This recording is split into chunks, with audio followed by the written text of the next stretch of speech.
আসসালামু আলাইকুম ভিউয়ার্স, সবাই কেমন আছেন?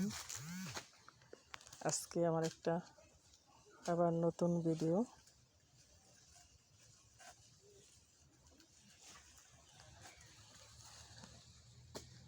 আমাদের আনারসের বাগানের পরিচর্যা এবং কিভাবে আনারসের গাছের যত্ন নিতে হয় সেটা আপনাদের বলবো।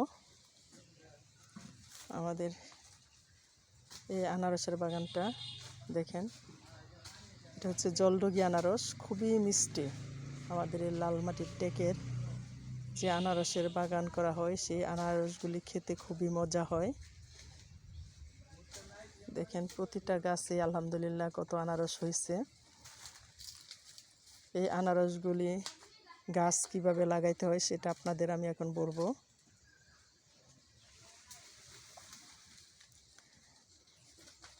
মনে করেন এখন যে আনারসগুলি হয়েছে, আনারসগুলি খাওয়া শেষ হলে প্রত্যেকটা গাছের গোড়া থেকে আবার নতুন করে আনারসের গাছ হবে। এক একটা গাছের মধ্যে 2-3টা করে আনারসের চারা হবে। সেই চারাগুলি উঠায়া তারপরে অন্য জায়গায় লাগাইতে হবে। লাগানোর পরে আগামী সিজনে আবার এগুলিতে আনারস হবে। হ্যাঁ, এক সিজনে লাগাইলে পরের সিজনে আবার আনারস হয়।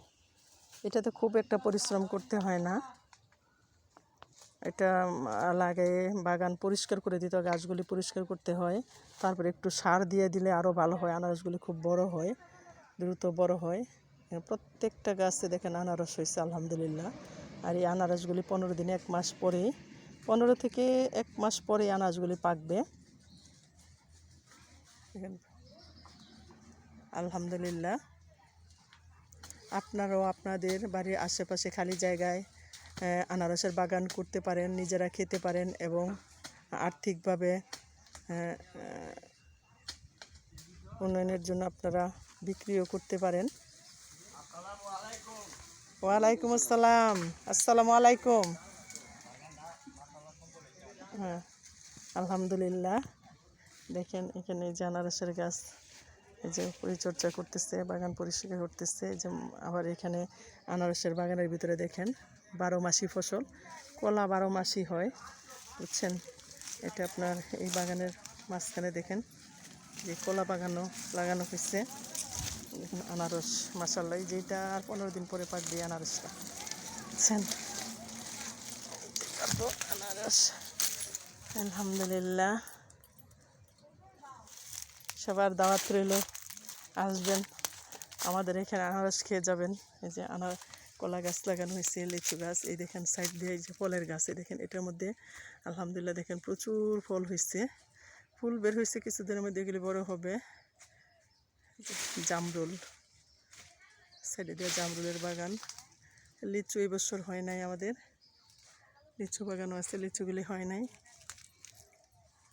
জামরুল, কলা গাছ, নিচে আনারস, উপরে কলার বাগান। দেখেন এটা আলহামদুলিল্লাহ, এখানে আমার অনেকগুলি আনারসের বাগান আছে, অনেক জায়গায় আনারসের গাছ আছে। এই বছর আলহামদুলিল্লাহ খুব ভালো আনারসের ফলন হয়েছে। গত বছর একটু কম হয়েছিল, এবছর আলহামদুলিল্লাহ, কিন্তু সবাইকে দিতে পারি না, দুঃখের বিষয়। তো আমি নিয়ে যাওয়ার জন্য কিভাবে নিয়ে যাব, হ্যাঁ, নিয়ে যাওয়ার জন্য সবাইকে দেওয়া সম্ভব হয় না। যদি এসে খেয়ে যান তাহলে আপনারা আনারস খেতে পারবেন, আমার বাগানের আনারস। দেখেন এটাতে কলা হয়েছে, যেটা আমাদের কলা, এই যে এখানে কলা হয়েছে, ওইখানেও কলা হয়েছে, এই যে কলা হয়েছে, এটা চাম্পা কলা, বুঝতে পারছেন? আলহামদুলিল্লাহ সবগুলি আনারসের গাছ আনারস হয়েছে। প্রত্যেকটা গাছের মধ্যে কিছু কিছু গাছ গত সিজনে খাওয়ার পর লাগানো হয়েছে। এই যে এটা হচ্ছে আপনার আনাইজা কলা বলে এটাকে। এই যে এটা এটা আমরা যেটা তরকারি খাই, এই তরকারি খাওয়ার কলা, এটা আনাইজা কলা, আমরা আনাইজা কলা বলি আর কি এটাকে। আলহামদুলিল্লাহ, আমি যে অবসর টাইমটা থাকে, অবসর টাইমে যে আমি বাড়িতে আসি, গ্রামের বাড়িতে আসলেই আমি বাগানে পরিচর্যা করি, ফল ফ্রুট সবজি। যে এখানে বাগান পরিষ্কার করতেছে, দেখেন আপনারা বাগান পরিষ্কার করতেছে।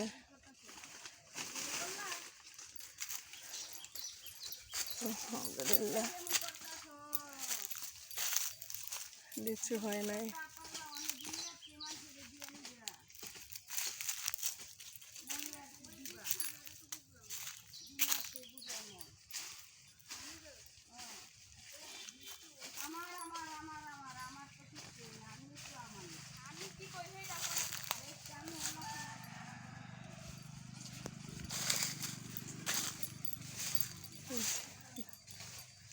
দেখেন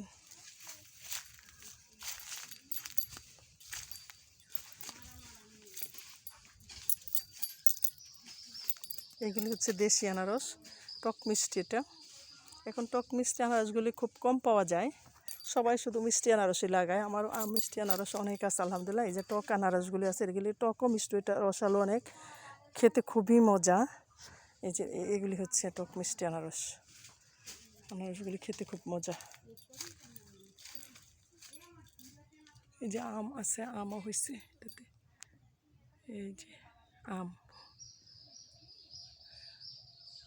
হয়েছে, আমও আছে। এগুলি আপনারা যারা আনারস গাছ লাগানোর ইচ্ছা আছে, লাগাতে চান বাড়িতে, আপনি উঠানের এক পাশেও লাগাতে পারেন, টপেও লাগাতে পারেন। এই সিজনে মনে করেন লাগাবেন, আগামী সিজনে আনারস হবে, আগামী সিজনে আনারস হবে। যেটা যে ডেউয়া গাছ, এটা হচ্ছে ডেউয়া গাছ।